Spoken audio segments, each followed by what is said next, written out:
Hello guys, welcome back to the channel. My name is Delphine and I'm super excited returning back to you. As you can see, the big smile I'm wearing this morning, that's because Ghanaians are winning on this one. And what I will tell you is to get your popcorn and calipo, relax, sit back and watch this video with me. But before we get right into the video, I would love to give you a glimpse of what you'll be expecting in this very video. So according to the title of this video, it says, Secret about Igbo King in Ghana has been revealed. You and I know that for the past weeks now, I think it's up to a month, there have been buzz bars between Nigerians and Ghanaians tackling this Igbo King issue, Nigeria must go thing and all. So this very Igbo King has been, coming out to say he's innocent, and so many Igbos too were, coming out to defend him, saying he's a good man, Igbos are good, they're just here trying to build Ghana, blah, blah, blah. Some other Ghanaians came out to say that, oh, he owns a business here, Ghanaians cannot do without this man. If this very man goes, it will be like, as if Ghanaians will never, like everything in Ghana will be closed if this man is not in Ghana or when they send him back to Nigeria. So another secret about this Igbo King has been revealed, and this one will shake the table to especially those people that are in support of this very Igbo King. Yeah, let me be specific, fake Igbo King, right?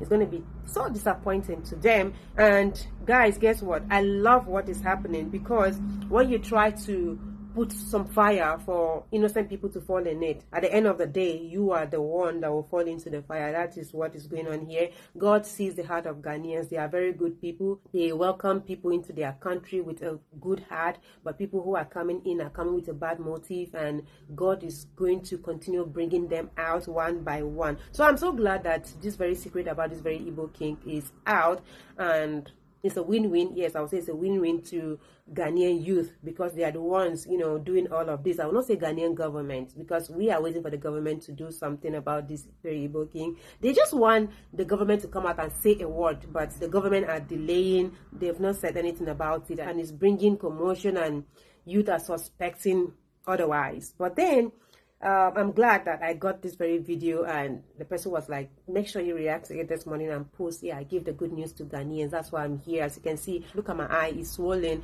I did not even had enough sleep, but the person's call woke me up, and he directed me to Abi Radios. And news coming from this very guy, is always legit. So I trust him 100%, and I believe you too do. So please go and support him. Yeah, this is his TikTok account. Go and support him any way you can. Before we go ahead, I would love to apologize for the background noise. You guys will be hearing some sound, motorbikes, children in school. Yeah, I have a school just around my house. Is just by the roadside, so I'm sorry about that. Pardon with me. So guys, let's get right into the video. I hope you're ready. Let's watch it together, and at the end of it, I'd love you to drop your opinion in the comment section. Let's get right into it, and I will be right back.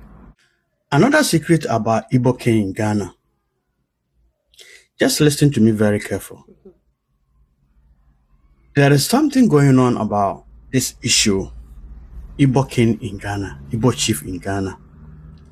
This man, he came from Nigeria in 1995 when he was released from prison, Imo State. Now, wow. He then located to Ghana to start some cassette business. So now from prison, this man was selling cassette in Ghana, whether CD or cassette player, he was selling in Ghana. In 1995, when he was released from Imo State prison, he came to Ghana to settle there. And then during the process, he managed to get a Ghanaian nice lady, and then married her. He then found himself that the business that he was doing is not enough for him, so he wanted to establish another business by bringing so many ladies from Nigeria to come and do Ashawo business in Ghana. So this man started with this Ashawo business when he saw that the business is very good, and then he decided to establish or open his wings by bringing Yahoo boys. When he was in Nigeria, he was doing Yahoo boys business with them. So this man started bringing Yahoo boys in Ghana, because that time, that was 1995. At that time, he thought Ghana, at that time, it wasn't easy, and it wasn't easy for you to do that Yahoo. Ghana boys, they don't know how to do Yahoo boys, what do you call it? But so this man bringing a lot of Nigerian guys to come and do Yahoo boys job in Ghana. So he employed a lot of them for them to do that kind of business for him. So he was earning a lot of money with that kind of business. So he opened his wings very wide because he saw that that business is very good, because Ghanaians, they don't know how to do business at that time. Until recently, those people who came from Nigeria to do that Yahoo boys, they train Ghanaians for them also to know how to do Yahoo boys. So when you go to Ghana now, it's not only the Nigerians are doing Yahoo job, but Ghanaians also are attaching to them. They are doing a lot of Yahoo job, scamming people, snatching cars. There are so many things going on, all because of this Igbo chief that he called himself as a king in Ghana. So we are telling you the fact. So this man is a very dangerous man, because he said clearly that he's an IBO. He joined IBO, so he support them. That IBO is a Igbo Biafra organization. He is with them. So all those kind of money that he's earning, so many things. He said he's had about 11 business. But when you go to Google online or try to search his business, you can't find anything. You can't find anything. That kind of business that he's talking about, you can't find anything. I don't know whether the Ghanaians, we are forgetting soon. Do we remember the Togoland issue? This Togoland issue started the same thing. This Togoland issue started the same thing. So we are sitting down in Ghana and then allow this man to torment Ghanaians. Look at what is going on now. Everywhere in Ghana, everybody is panicking. People are afraid to go out to do ends meet. It's not easy at all in Ghana now. It's sad though. Even taxi driver, they can't work nighttime because they're afraid for people to snatch their car. Scammers also everywhere in Ghana. Everywhere, every corner in Ghana. So these people now, they are changing their strategies. They are changing their strategies because they know that Ghana, Kumasi, Accra, Takoradi, and those central areas, that's where they can do their business. But now they see that police are chasing them everywhere. Now they are extending their wings to a northern part. So these people are now going to northern part because that place, the security is not tight over there. So they started their business in northern part. So Ghanaians, we need to be very careful. So we are joking. One day, something will happen to us. And then we will say that, oh, Ghana, what is going on? Yeah, something will come on. Something will come on sooner. Because let me give you 5-10 years coming. You see how Ghana will be. You see how Ghana will be. So we shouldn't sit down and allow Mr. Igbo, or what do you call it, Mr.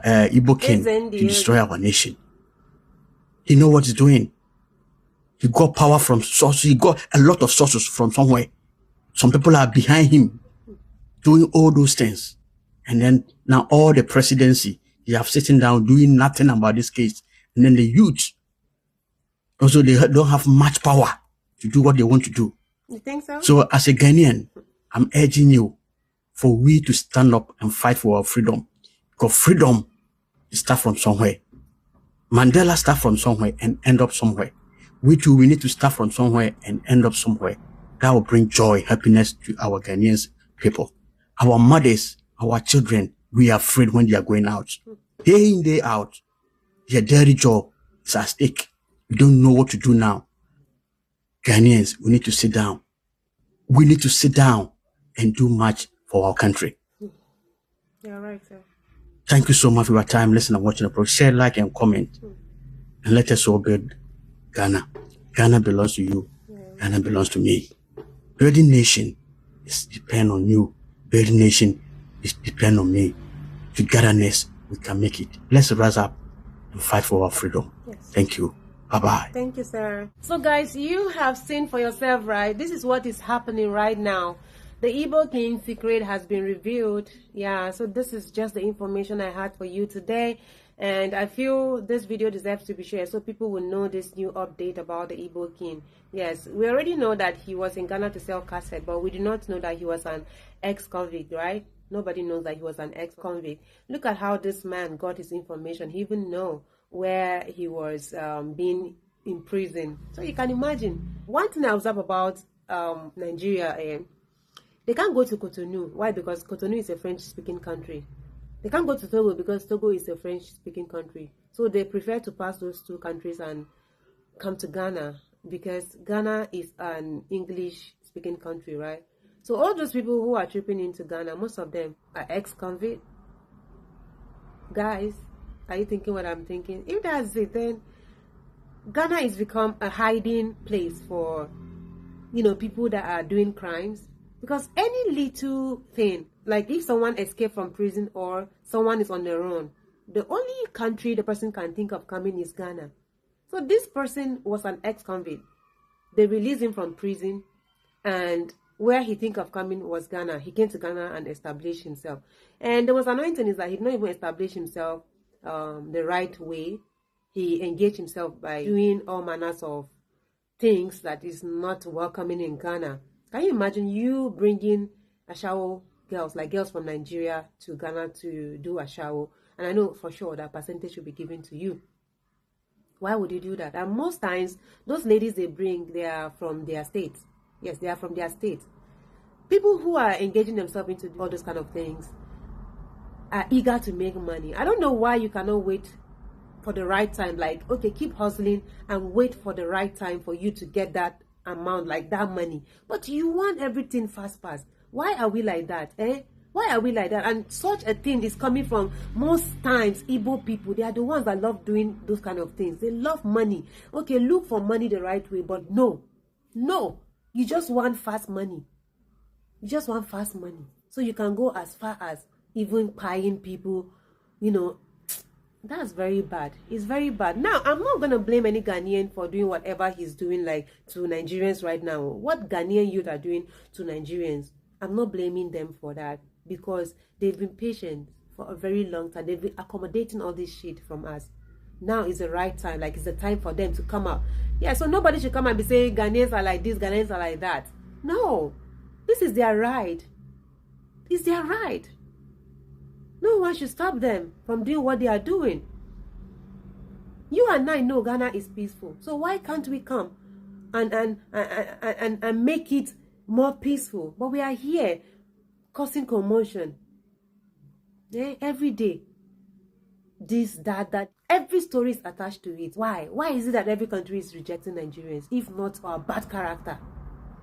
Why is it that it's not just Ghana rejecting Nigerians, but every country? Every country. Has it gotten to that? That even African countries are sending us out of their countries? Why?